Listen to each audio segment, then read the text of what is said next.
Hello, everyone, and welcome back. You're listening to Daily C1 English Vocabulary. My name is Emma. And my name is Tom. We're here to help you explore and practice C1 level words and expressions. In today's episode, we're reviewing the words from days 6 and 7 of our learning series. We'll go through the meanings, illustrate them with examples, compare with similar words, and talk about their natural usage. Our first noun is ramification. It means the indirect results of a decision or action, often more complicated than the immediate effect. For example, the new law had serious economic ramifications, or they didn't consider the social ramifications of closing the local factory. Hundreds of families were affected. Typical collocations are serious ramifications, legal ramifications, political ramifications. Compared to consequence, ramification is often more formal and suggests multiple branches of effect, not just one outcome. Right? You might say consequence for something direct, but ramification when the result spreads into many areas. For instance, poor planning can have long-term financial ramifications for a company. By contrast, the car got a flat tire as a direct consequence of hitting a nail on the road. So ramifications are about the chain of effects that spread further than the first result. Our second noun is endeavor.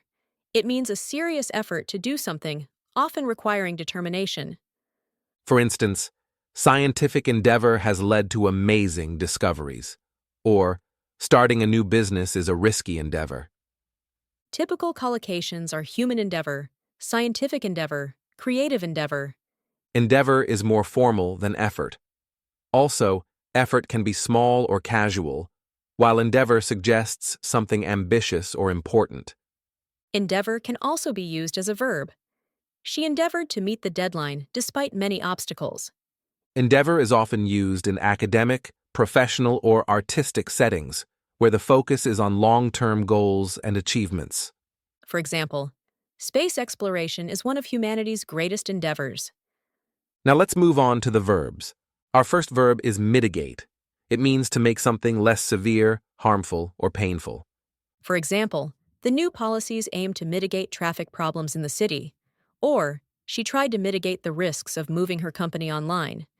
Typical collocations are mitigate damage, mitigate risk, mitigate impact.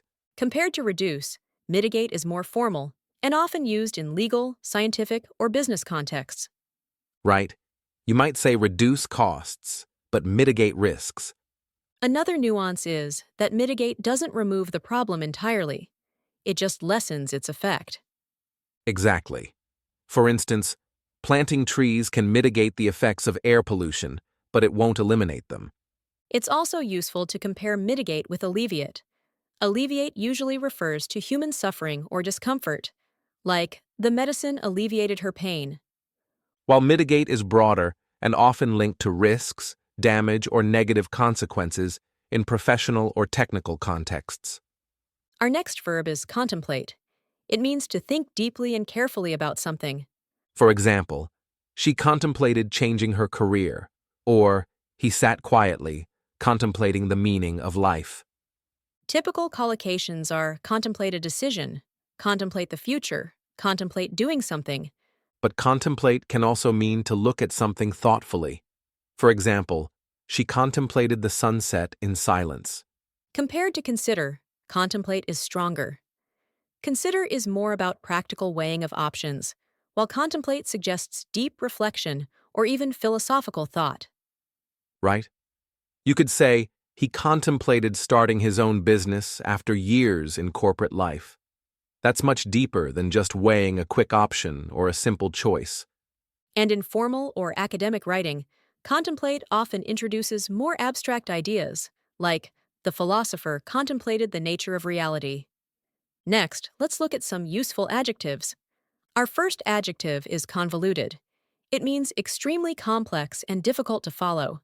For instance, the lawyer gave a convoluted explanation of the case, or the plot of the novel was so convoluted that I got lost. Typical collocations are convoluted argument, convoluted system, convoluted reasoning. Compared to complex, convoluted usually has a negative tone. It suggests something is unnecessarily complicated or twisted. Right. For example, the instructions were so convoluted that nobody could assemble the furniture. And sometimes it can be used in a neutral way.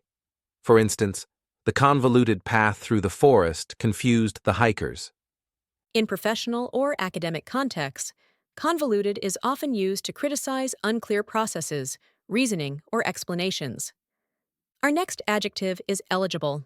It means qualified or entitled to do something under certain conditions. For example, you must be 18 to be eligible to vote. Or, she is eligible for a scholarship.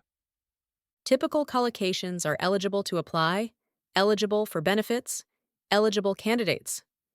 Compared to suitable, eligible is more about meeting official requirements, not just being a good match. Right. Suitable is subjective, but eligible is objective and rule-based. For instance, he is suitable for the job because of his experience, but not eligible since he doesn't have a work permit. Exactly. So eligible is about formal rules, while suitable is about personal judgment. Let's continue with two adverbs. Our first adverb is ultimately. It means in the end, or after, everything has been considered. For instance, ultimately, the decision is up to you. Or, the plan ultimately failed due to lack of support. Typical collocations are ultimately responsible, ultimately lead to, ultimately result in.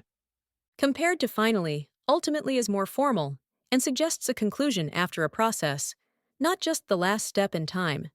For example, finally, we arrived at the station after a long journey is about the last step in time, while, ultimately, their hard work paid off and the team won the championship is about the final outcome.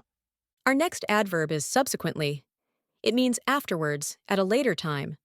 For example, she was promoted and subsequently became the head of the department. Or, the book was published and subsequently translated into several languages. Typical collocations are was subsequently promoted, subsequently discovered, subsequently published.